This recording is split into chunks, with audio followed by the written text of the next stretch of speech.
Hello everyone and welcome to a new episode of the Cultural Diplomacy podcast. Today we will discuss about Serbia. Romania and Serbia established diplomatic relations on April 1879 at the level of legation, and on January 1939 the legation were elevated to the rank of embassy. Between the two countries there has always been a natural connection based on their status as neighboring countries and friendly nations that have always collaborated across various fields. With a cultural identity shaped by empires, kingdoms, and revolutions, Serbia is more than just a country. It's a crossroads of civilizations, offering a compelling blend of the past and the present. Its capital, Belgrade, proudly holds the title of one of Europe's oldest cities. A country full of surprises, captivating not only through its rich history and beautiful landscapes, but also through some unexpected global distinctions. Few people know that Serbia is the world's second largest exporter of raspberries, contributing over 90% of global production.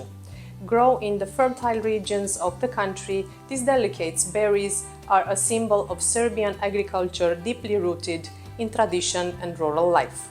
About all this, I have the pleasure to discuss with His Excellency, Mr. Stefan Tomasevic, Ambassador of the Republic of Serbia to Romania and Moldova. Hello and welcome. Thank you so much. Thank you for having me and welcome in our embassy. Thank you also for hosting us and for accepting our invitation. It is a great pleasure for me. Your Excellency, I will start with an old saying that Romania has three close friends. The Carpathians, the Danube, and Serbia. What is your opinion on this statement? Yes, indeed, we have several variations of this statement, of this sentence, that Romania has only two friends, or maybe additional with Carpathians, three, including Serbia, but always with Serbia. Yes. But I have one amendment of this sentence, that unfortunately Serbia doesn't have sea, but Serbia has Romania.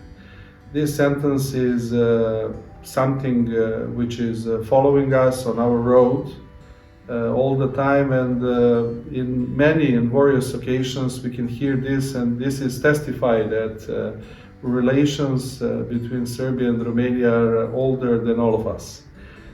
So it obliges us to work much more harder in the future, also all our successors, how we will be proud, like we are, on the perfect relations between neighboring and brotherly relations between Serbia and Romania. How will you describe the Serbian culture, and what are the most representative aspects of the Serbian people? Let's say that in the middle of our identity is tradition. So let's start from this. All our people are traditional people. Majority of them are believers. You know that we are both Orthodox. Yes. So the traditional values are deep inside of every person in Serbia. We are keeping a lot of attention about relations in the family. And I can say that with various impacts of various cultures through history, somehow we succeed to preserve our own characteristics, which are, of course, enriched by others who crossed through Balkan through history, but also we preserve some very important our own characteristics. And I will first of all say that tradition and some kind of possibility to consider that family is on the first place. So everything coming from this point. And of course, Serbia, through our history, because of geographical position, is mainly agriculture country. Of course, after with some kind of industrialization through the time, but definitely when we are coming back to our roots, families, big families who are together, are the most important thing for our identity And I think that this is something which is very, very specific, and we are known about it. Because you mentioned the geographic position, and I will add to this that Belgrade was built 44 times because of his strategic position and also the many conflicts. How this, let's say, influence the culture and the identity development? It helped us to be more open, of course, and like I said, variety of the impacts and those who passed through, let's say, Belgrade in different centuries through our history, enriched our spirit, our culture and history of the city. So even today you have possibility to see the very big number of foreign visitors, not only from the region but also from the other far countries who are visiting Belgrade because of the beauties of Belgrade. Like you know, we have two rivers, Danube, which is the biggest river in Europe, and also Sava, which is a very big river in the center of Belgrade. So this connection between of course, Fortress Kalemegdan, which is the most important, one of the most important spots in our city, with nowadays Belgrade waterfront, completely new built part of the city, something specific. So we have this great opportunity for the people to go out on the rivers, to spend time there, and somehow through all history it was very important aspect of people when where their also atmosphere is different, and the attitude of these people is completely different. Where when you have these kind of possibilities together with the geographical position, which allows us that we have enough, let's say, sunny days, but also with the country, Serbia is very rich with mountains and many other possibilities to very fast you can switch to the some other atmosphere in the mountain area as well. So very good geographical position, very important spot for many of those who were present during the history, and also for the people who stayed in Belgrade and who are coming every day in Belgrade from different cities in Serbia, but also from abroad. It will be always a city with a great heart, with the open hands, with lot of possibilities for tourists who are coming, but also for those who wants to stay. So I can say that definitely Belgrade is cosmopolitan city. Do you have also other popular, let's say, tourist destinations? Definitely, I can say that even for Romanians, Kopaonik Mountain is very important touristic destination. But we have also other mountains, Stara Planina, Zlatibor, Divčibar and many others, but also Serbia is rich with lakes, with beautiful cities all around the country, and of course we are proud of our festivals, which are very important for the foreign visitors, and some of them are very well known, like Exit. Yes. In Novi Sad, mostly with electronic music, but also with various musicians who are coming, who are very famous. But also we have trumpet festival Vuča, which is very specific and important for us, because trumpet is a traditional instrument in Serbia. So those who wants to feel only something which is only specific for Serbia, not only for Serbia, trumpet is not only playing in Serbia, but they can find very nice competition there between bands who are playing trumpets. So it's very interesting for those who wants to come and to visit Serbia. But like I said, we have many rivers. Two of them are Sava and Danube in the center of Belgrade. So we are looking forward to boost this kind of possibility and to and to attract all these tourists who are coming and those who will come in the coming period to stay more on the rivers, because it is something really nice and specific and especially the view on Belgrade from the river is something unique. I know Belgrade will be also the host of a very important event in 2027. It's Play for Humanity, Sports and Music for All. What can you tell us about this expo? One of the biggest projects for Serbia, definitely, and we are proud that we can announce that we will have this exhibition, specialized exhibition Expo 2027 in Belgrade. Like you said, Play for Humanity, Music and Sport for All. So the thematic is very comfortable and good for all to present their traditions, to enjoy in a variety of other traditions and cultures. And definitely we are expecting more than 4 million visitors in that period.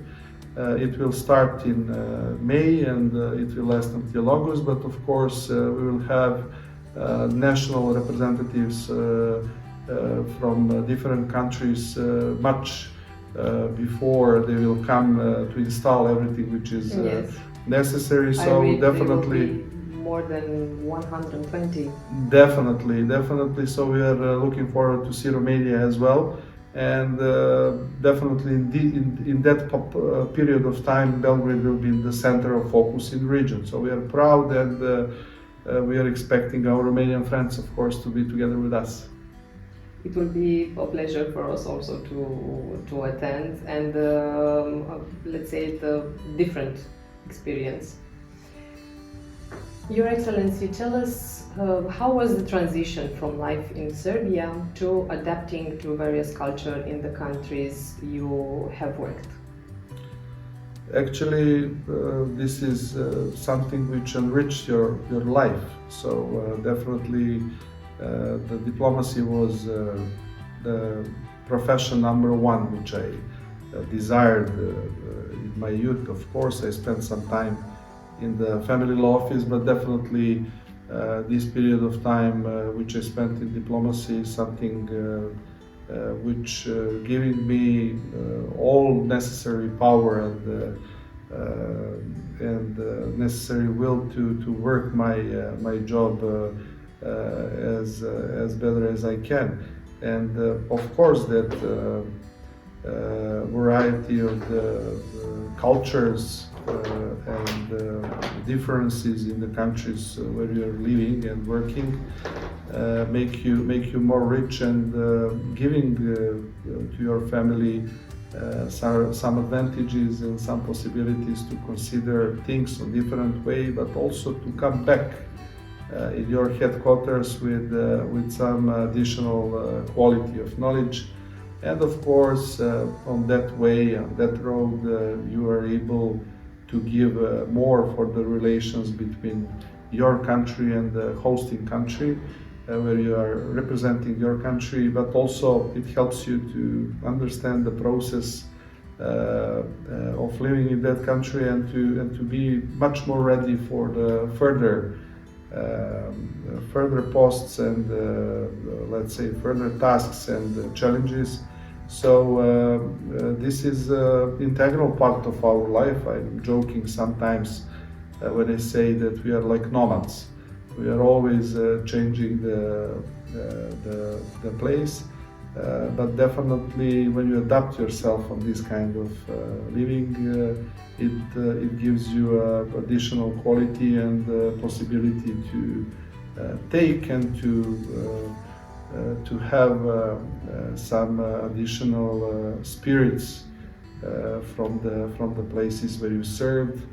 And like I said, it's enriched your personality and make you much better for your job in the coming period. So definitely this is something which is integral part of our job, and we count on it when we are leaving our country and going somewhere to serve.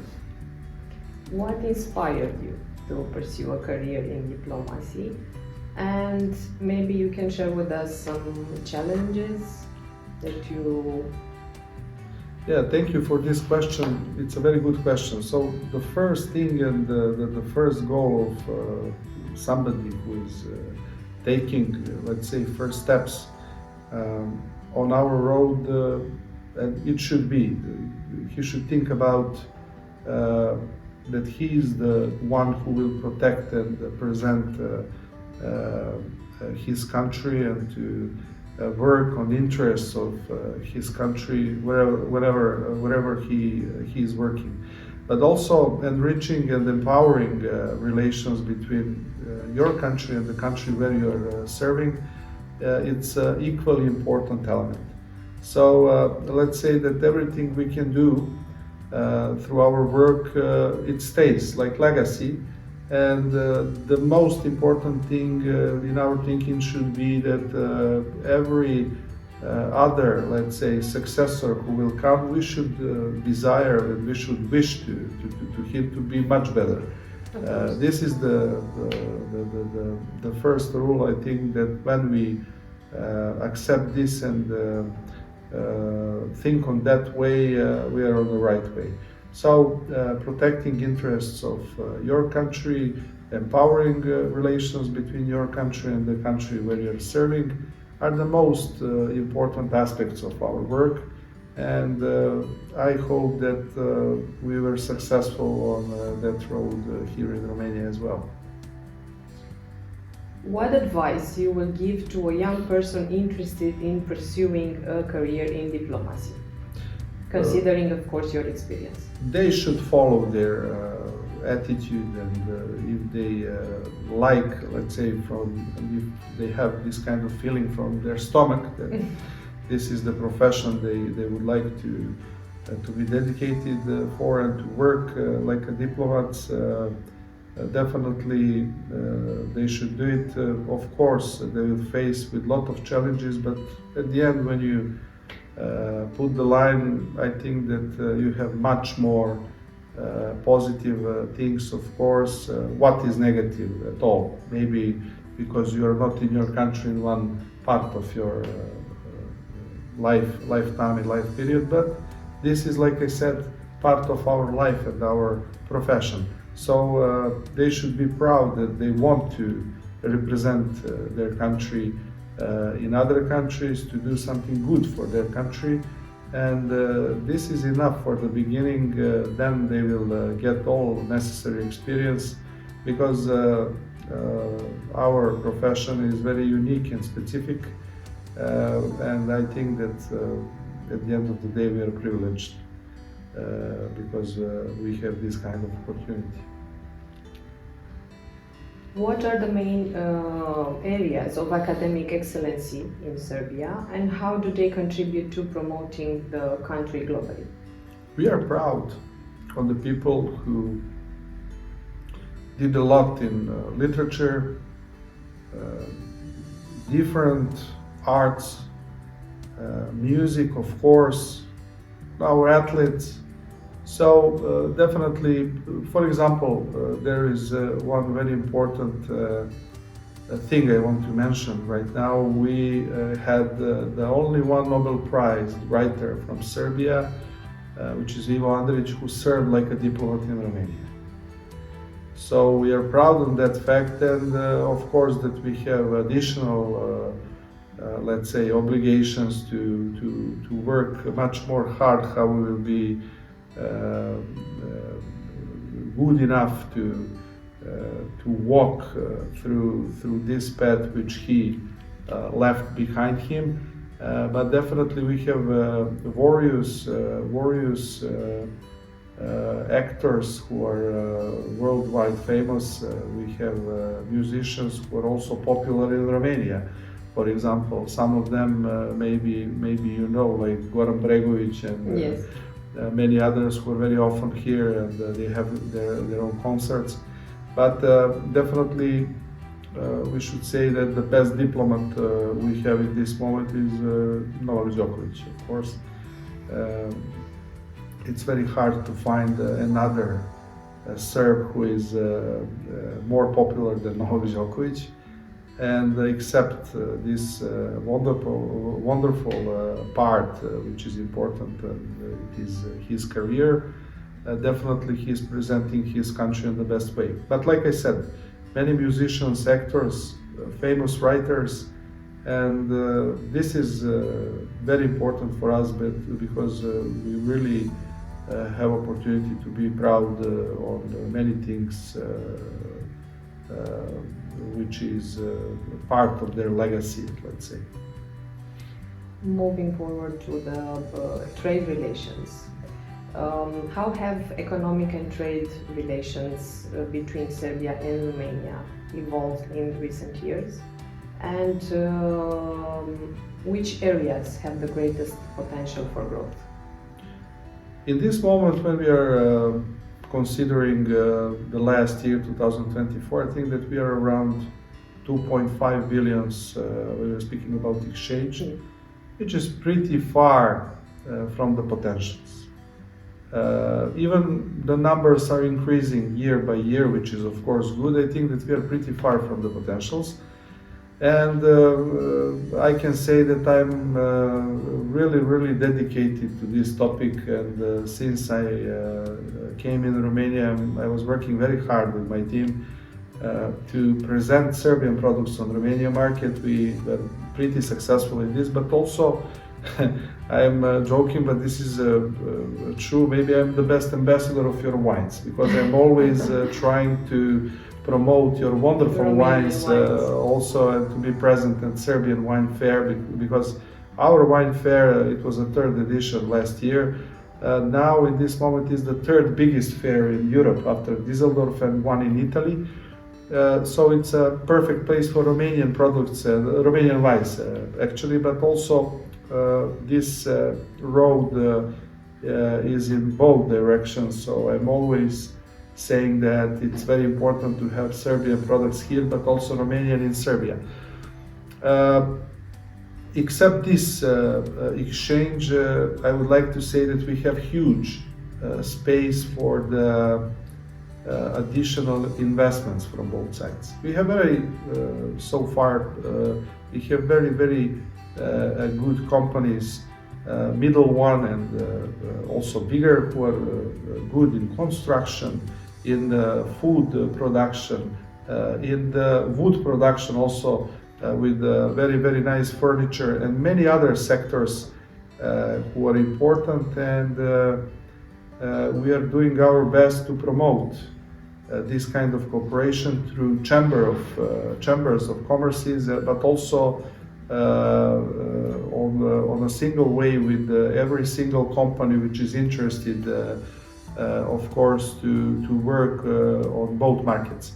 So I would like to say that potentials are also in metal industry, but also in the wooden industry, when we are speaking about furniture, but also food production. And then we are coming to the energy sector, which is very important, and let's say this part of exchange, which I mentioned, 2.5 billion on annual level.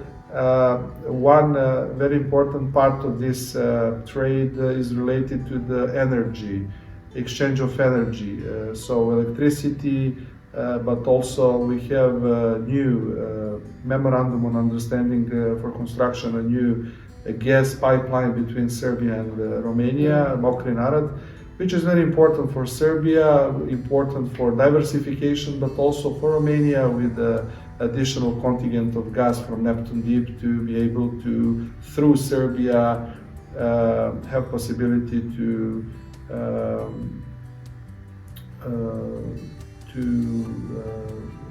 transport and to transfer this gas to the other countries in the region. Then we are coming to the point where Constanța port is very important for Serbia, of course for Romania as well. This is something very important because of export of our cereals. And one very important part of this exchange is also cereals. We are importing but also exporting, much more exporting. of course for the Romanian market, but as well for the third countries which are supplying through Constanța port. So this river, let's say,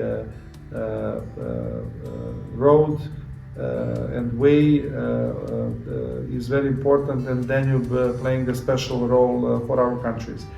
Danube is not only important like a way to Constanța, but also we have another wonderful part of Danube between our two countries. This is Danube Canyon on the eastern part of Romania and on the western part of Romania and the eastern part of Serbia, where we have a lot of our citizens in that area also from the Romanian side. But why I'm mentioning this, I'm very often like to say that if this part of Danube will be in Switzerland, it will be the most visited part of Europe.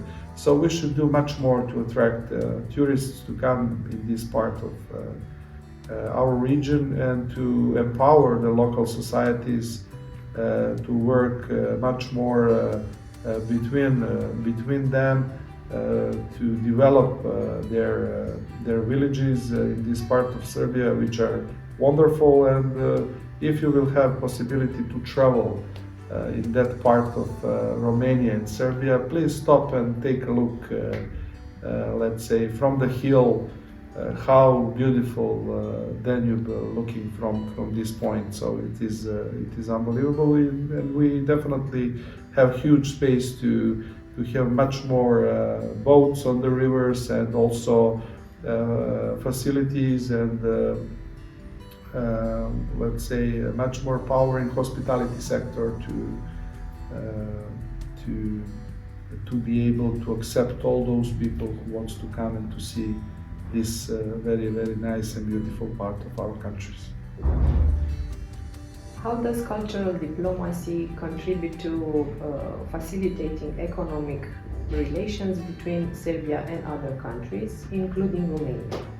Cultural diplomacy is a very important aspect of our work, and I will say very close and connected with all other aspects of our work. You mentioned very well that, let's say, it is important. It has important impact on economic part of our work as well, and we are looking to promote everything which is good and which is coming from the cultural sphere from our country here, Romania, as well. We are neighbors, and of course, we deserve to promote the best things from our culture on both sides, how we will be able to more connect the people.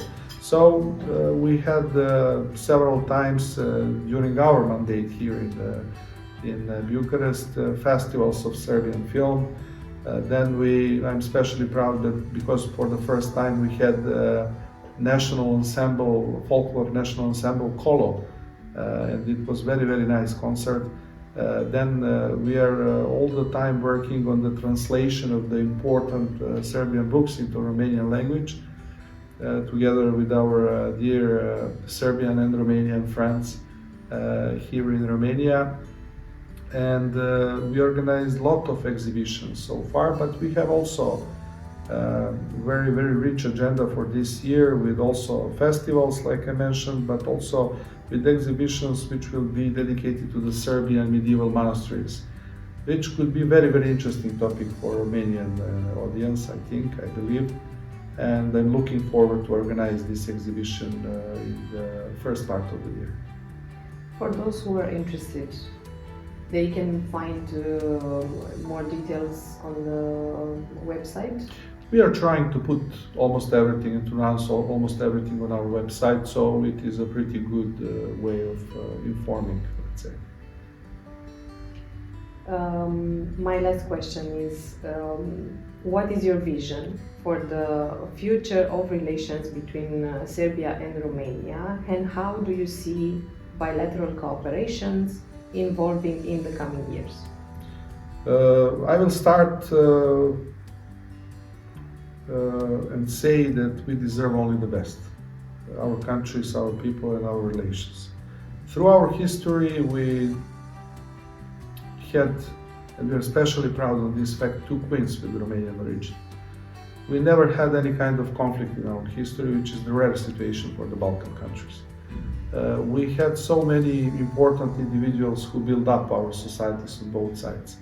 I mentioned some of them, which are writers, and people from the cultural sphere, but also in many other sectors who are very important. For example, Captain Misha Anastasevic, he was one of the biggest trader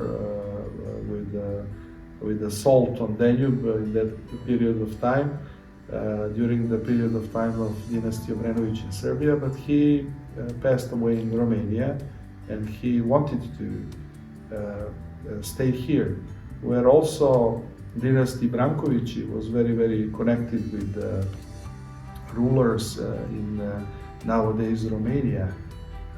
We are speaking, of course, about the period before the small unification, and when just one thing from our history which is important. First, let's say, machines for stamping came from, let's say, Serbia, and Dimitri Ljubović and Hieromonah Makarije came to Targovište to start printing process in Romania. So the first church books were printed with these machines, which came in Targovište. And also we managed to make one very nice event there dedicated to this part of our common history. But nevertheless, we have many other aspects of cooperation, and especially we should be focused on the future. I see this kind of cooperation like a strategic partnership, because we deserve and formally to have strategic partnership, to have possibility to have more often visits on the highest level, to be together in the important projects like his construction, because we have a lot of things to do in both countries, but also it is a great possibility for our companies, for example, to work together tomorrow in Ukraine, to help Ukraine to be rebuilt. Yes. With their experience, with their references and power, because together they will be more powerful. And this is what we need to learn. We need to learn how to be united and how to present our own interests together, and because nobody can do some things alone. We are not so big. So this is the reason why we should be together and to find as much interests as we can in the coming period. And definitely our history obliged us to think on this way. So like I said, great history. We try to do whatever we can through this period of time, but also I wish to my successors to continue on this way, and I will be always very, very happy and satisfied when I come to my friends in Romania to see that we have developing and that we have development and that we have more better relations and many other things which will connect us in the future. Your Excellency, thank you once again for accepting our invitation to be part of the podcast community, and of course for hosting us in this beautiful location, the embassy. I'm curious, it's an old historical building, impressive one. Thank you. Of course, we are privileged to host you. It was a great pleasure for us, and like you said, we are especially proud on this project. We spent 4 years to reconstruct this amazing building which belonged to Tatarescu, famous Tatarescu family, and we succeed in this with all things related to the project, reconstruction, and then moving, which was not easy. But now, in the center of Bucharest, somehow we also a little bit contributed to the. And I think that people in Bucharest are satisfied, but of course it is a great honor for us to have wonderful place which is like a museum inside and to represent Serbia from this place in friendly and brotherly Romania. So thank you for this question. This is also a very important thing for our mandate, and it was a great honor to have you here in the newly reconstructed building. Thank you. Thank you so much. Thank you also for watching, and if you want to learn more about culture and diplomacy, don't forget to like and subscribe. I'm Catalina Damian, and see you next time.